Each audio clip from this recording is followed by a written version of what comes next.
Jim Artashiv, ach fáistí, I nniu Tommy chun an leabhar áling seo léamh, ó chrán go crán, scéal faoin galín seo, nia, agus í boga ó teach amháin, isteach go teach nua, istí go lár na carracha, ach tagan cóide le freisin, rud nach bhfuil éasaici. Tá lom is feice míad céhíad na cóide.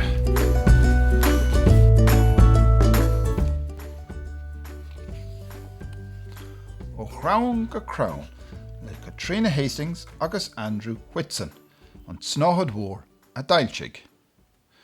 Ó fech? Preachán jazz, eh? Agus neidir céhí sin. Well, feice míad léimiid lear.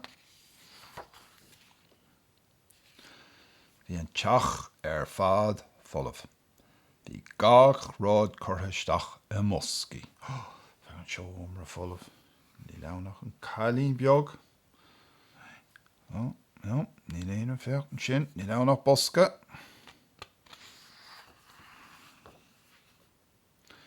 Bhí brón nia.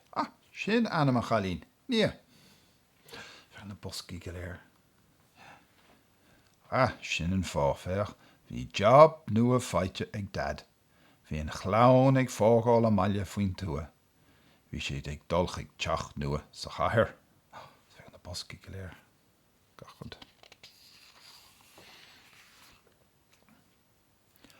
Dag níos sláán ag Banny Lynn sa siopa. Dag sí sláán ag gach duine scoil. Dag sí sláán ag Minnie agus Mícheál na córsanna béal doris. Bhí an rón orthaí. An rón an bhain sin, rá sláán le nia fech. Sin Jackar, bog ó áit amháin go áit eile.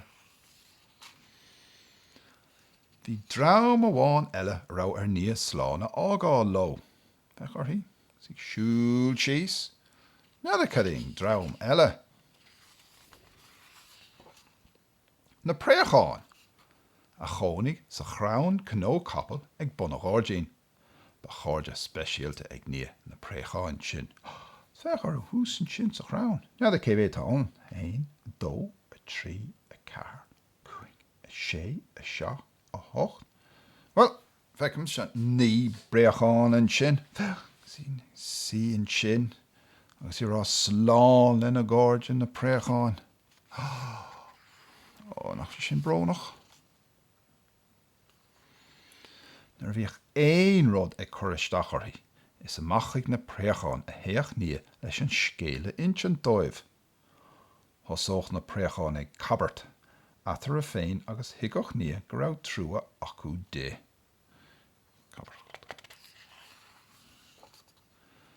Bhíoh na préacháin ag súgran le nia fosta. Chahadís maidí bega a nuas sa bholach orthaí san arach agus iad ag tógáil a go neadacha. Siad scíl in na maidí beag orthaí. Nia banana! A scartadís lé nuair a dilach sí ón scoil. Cág, maidin mhá! A chlunnach sí an chéad rud ar maidin. Cág, colas ábh! A chlunnach sí san ihe.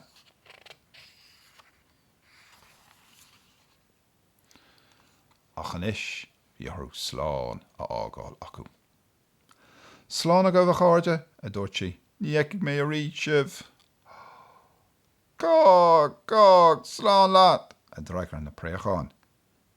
Beidir go bheith á. Bhí an rón go Joe ar nia.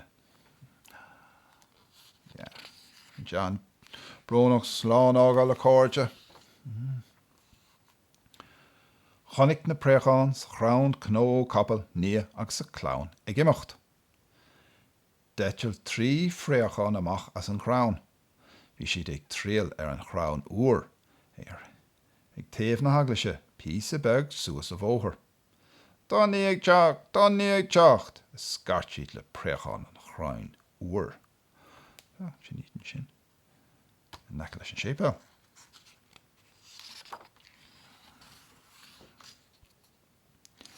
Deitiil 3 féacháin amachchas an chrán uair. Bhí siad ag tríal ar an chrán darach ar mhór chnoic sa chéad bhaile eile. Dá ní ag teacht. A scart siad le préacháin an chraoin darach. sin iad ag eitilt, go fáil leis an chrán darach agus feach, trí fréachán an sin, agus fecham feach. Sin an Lorry mór, agus na boscaíonta, agus an bóthir, agus neadana sin glúisteán dad nia feach. Ó, seorar má, feach.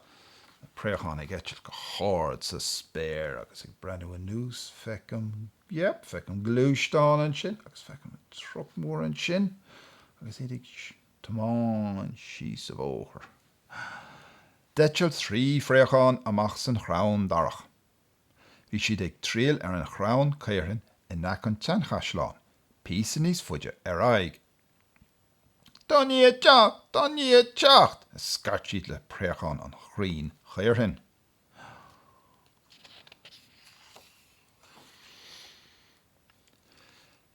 Deitiil trí fréachán amach san chrán chéireann. Bhí siad ag tríal ar an chrán sycamore a bhí an gáirdín an tí nua sa chathair. Tá níos teacht, scart siad le préachán an chrín sycamore. Is má sin, a dragar na préachán sa chrán sycamore. Feach tá mnis teachasteach lár na carach. Wow, feach na glúisteán go léir, agus an dread mór ard. Neadana sin glúisteán feach. Bos go mór ar bhár glúisteán, beidir gur bhí sin ní atá sin. Agus hir an sin, ceapan go bhfeicim an troch á leanút. An bailile nua, lár na carach. Bhain nia agus a clán an chathair amach, isteach ló sa teach nua. Feach na rudí bhí orthú isteach an radio, ceotal, toaster, lampaí, feach na férig tuairt na boscaí mór isteach. Bhí nia an uignach. Hí si ar bhíinte in aice leis an chrán mór sycamore ag bun gáirdín. Feach ar hín sin. Gus í uignach ach fecham beidir trí chár a lei.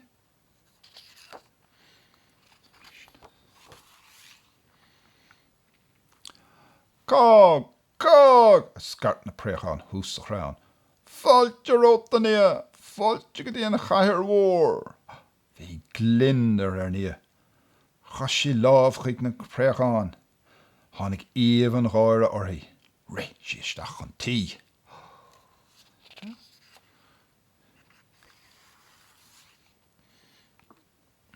An ihe sin, chuaigh gach duine a lí go luath. Bhí siad antarseach. An rud dearach chúla nia sul ar hit a chola orthaí ná cágaíl na bréachán ó sa chrán sycamore a mó. Cog, a dúirt siad. Colas a nia, colas. Feach orthaí. Seasamh cosin í neog agus ag brenn amach in na préachán. Maidin lár na bhárach, deitiil trí fréachán ón chrán sycamore chomh fada leis an chrán chéireann in nach an teanchaisleán. Tá níos socrú isteach, a dúirt siad. Sin ag eitilt arás. Chomh luach sa chúla siad an méid sin, deitiil trí fréachán ón chrán chéireann chomh fada leis an chrán darach ar bhár chnoic. Tá níos socrú isteach, a dúirt siad. Agus an sin na lean cín eile, feach. Láithreach bán, deitiil trí fréachán ón chrán darach chomh fada leis an chrán uair ag taobh na haglaise. Tá níos socrú isteach, a dúirt siad. Leis sin, deitiil trí fréachán ón chrán uair chomh fada leis an chrán cnó capal ag bun gáirdín is sean teach nia. Tá níos socrú isteach, a dúirt siad. Cog, a dragar préachán an chrán chnó capal. Garbh míle maithe go bhfuil.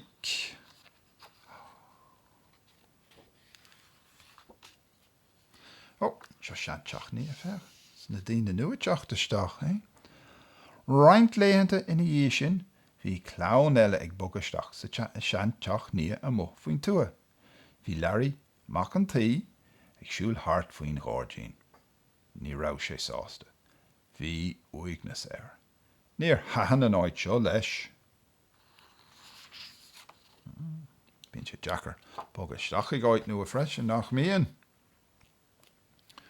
Chonaic Larry préachán hús sa chrán cnó capal. Nuair a dééis sé lo, híl sé go raibh na préachán ag cágáil rud éigean leis. Cág, fáilte rót a Larry, fáilte rót a scar siad. Bhris íomh an gháire Larry. Chrois sé lámh chuig na préacháin. Brenn sé son na sásta néis nach mreanaíon.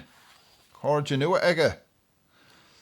Ris sé stach an tí an sin go bhfeiceach sé an seomra nua a bhí ag fannach leis. Béidir go meach an áid seo ceart go leor a híl sé. Son na sásta na seomra leapan nua. An ihe sin, agus Larry ag dul a cholle, chúla sé na préachán ag cágíl lo a mus sa chrán cnó capal. Cág, a dúirt siad. Golas ábh a Larry, golas ábh. Chur sin. Agus Larry ag an bhuineog.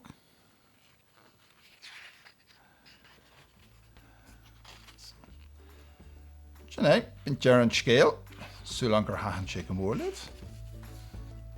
Tá DVD leis an scéal agus is í mar éiad ní bhhainnig a léon an scéal freisin tá an CD sin. Beidir gúil go níos mine ag í siúd. Slán.